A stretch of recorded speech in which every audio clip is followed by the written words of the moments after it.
ഇയാളുടെ സഹോദരന്മാരെല്ലാം കൊടിയ അഴിമതിക്കാരായിരുന്നു. ഇയാളുടെ ചേട്ടൻ ജെയിംസ് ആൻ്റണി, ബേബി ആൻ്റണി എന്നാണ് അയാളെ വിളിച്ചിരുന്നത്. അയാൾ അവിടുത്തെ കോൺഗ്രസിൻ്റെ മണ്ഡലം പ്രസിഡൻ്റായിരുന്നു. മൂന്നിലവ് എന്ന് പറഞ്ഞ സ്ഥലമുണ്ട് പാലയിൽ.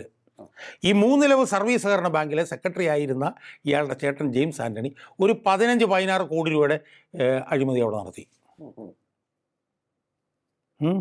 ഹൃദയം പൊട്ടി മരിച്ചതാണോ ആത്മഹത്യ ചെയ്താണോ എന്നറിയില്ല, മരിച്ചും പോയി. അനിയൻ്റെ മകൻ്റെ കല്യാണത്തിൻ്റെ ദിവസമാണ് മരിച്ചു പോകുന്നത്. അപ്പോൾ ഇയാളുടെ ചേട്ടൻ ഈ ജെയിംസ് ആൻ്റണി നടത്തിയിട്ടുള്ള അഴിമതി ഭയങ്കര ഭീകര. കാരണം അവിടെ ഈ മൂന്നിലവിലും മേലുകാവിലും ഒക്കെ ഒരുപാട് ST വിഭാഗത്തിൽപ്പെട്ടവരുണ്ട്. അവർ ഈ CSI വിഭാഗത്തിൽപ്പെട്ടവരുണ്ട്. അവർക്കുള്ള പ്രത്യേകത അവർക്ക് ഭൂമിയുണ്ട്, പക്ഷെ അവർ ST വിഭാഗത്തിൽപ്പെട്ടവരാണ്, മലയരയർ. അപ്പോൾ അവർ ഇയാളുടെ ബാങ്കിൽ എന്തിനു വരും, വായ്പ എടുക്കാൻ വരും.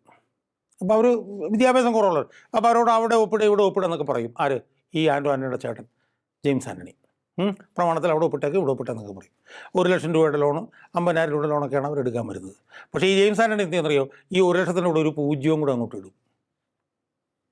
പൂജ്യം ഉള്ളെങ്കിൽ 1 ലക്ഷത്തിൻ്റെ കൂടെ ഒരു പൂജ്യം ഇട്ട് കഴിയുമ്പോൾ 10 ലക്ഷം ആകുമല്ലോ. 50,000 കൂടെ ഒരു പൂജ്യവും കൂടെ ഇടുമ്പോഴത്തേക്ക് 5 ലക്ഷം. അങ്ങനെ അയാൾ അതിഭീകരമായ തട്ടിപ്പ് നടത്തി. അവിടുത്തെ ഒരുപാട് ലോൺ എടുത്ത ഈ ST വിഭാഗത്തിൽപ്പെട്ടവർക്ക് ജപ്തി നോട്ടീസും JR നോട്ടീസും ഒക്കെ വന്നു.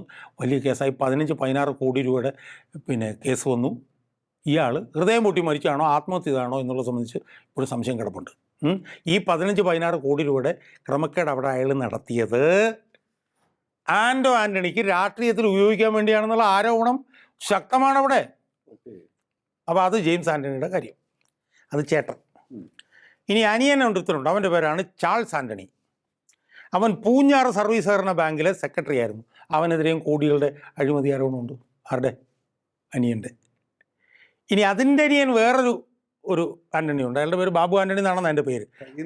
അയാൾ മേലുകാവ് സർവീസ് സഹകരണ ബാങ്കിൽ സെക്രട്ടറി ആയിരുന്ന സമയത്ത് അയാളെക്കുറിച്ചിട്ടും ലക്ഷക്കണക്കിന് രൂപയുടെ അഴിമതി ആരോപണങ്ങളുണ്ട്.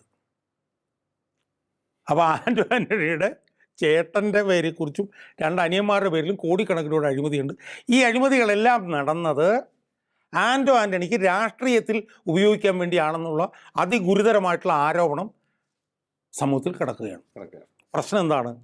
ഇയാളാണ് KPC പ്രസിഡൻ്റ് ആകാൻ പോകുന്നത്. KPC പ്രസിഡൻ്റ് ആയതിനു ശേഷം ഈ പണമെല്ലാം ചെലവഴിച്ചത് അയാൾക്ക് വേണ്ടിയിട്ടാണ് എന്നുള്ള നിലയിലുള്ള ആരോപണങ്ങൾ വന്നാൽ കോൺഗ്രസ് കുഴിക്കകത്ത് കിടക്കും.